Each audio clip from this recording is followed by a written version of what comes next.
Okay, now I'm going to show you a couple second screen options for using an iPad on a Surface Pro. In this first case, this is Adobe NAV.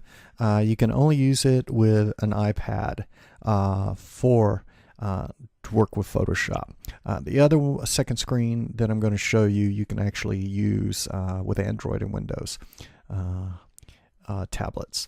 But for this one from Adobe, NAV for Photoshop is iOS only, but it can, it'll hook up to the Photoshop on any Wi-Fi capable tablet or computer that you use.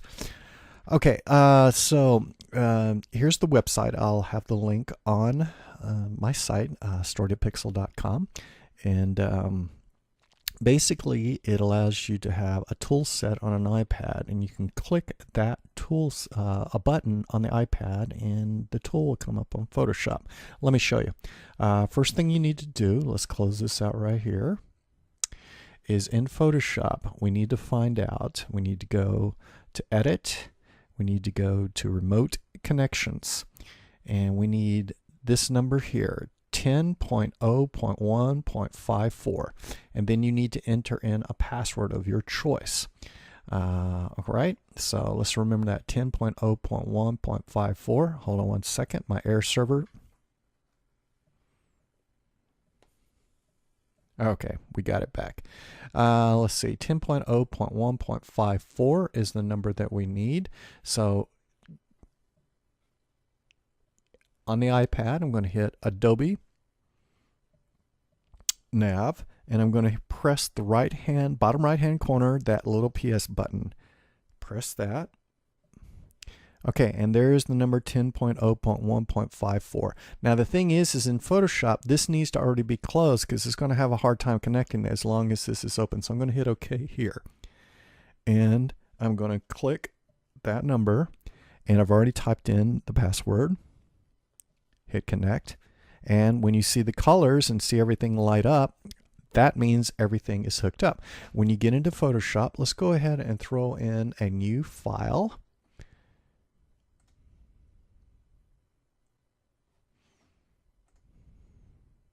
Okay, let's say I want the marquee.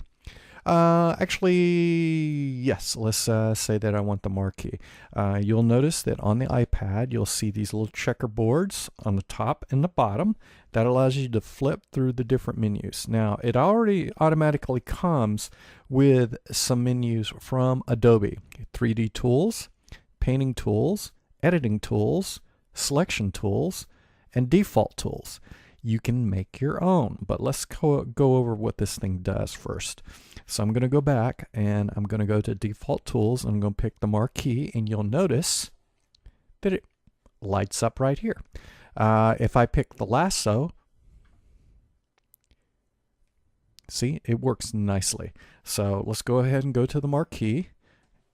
I'm going to go right here.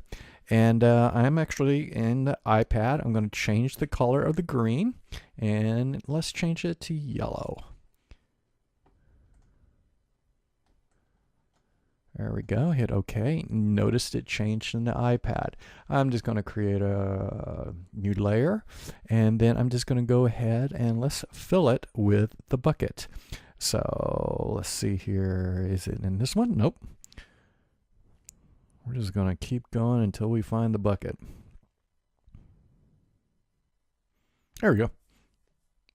Click that. Click that. There you go. Nice and easy. If I want to flip the colors,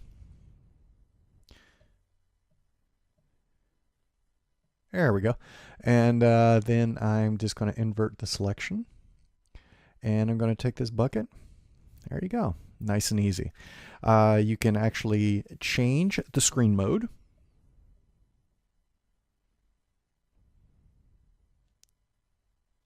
Makes it nice and easy. If you want to create your own buttons, it's very easy. Let's go to one. Let's see here. Untitled. I'm going to add a button. So I just go down to Edit, click Edit. And then let's say that I want to drag the single row marquee. There's a bunch of tools here. All kinds of different tools.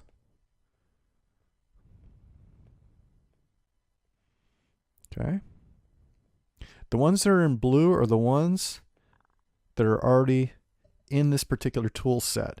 So we got the rounded rectangle, the ellipse, the polygon. Let's go ahead and I'm going to go up here and add the single column. So let's go single column marquee. Sometimes it gets a little wonky. You just have to work with it.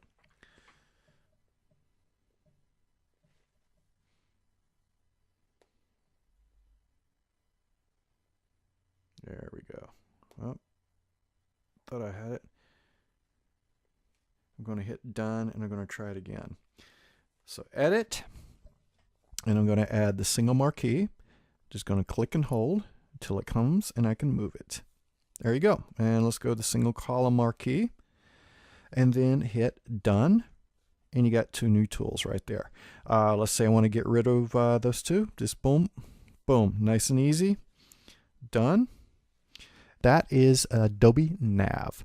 Now, when this works really well when you're on your own home network, uncrowded network, it works beautifully.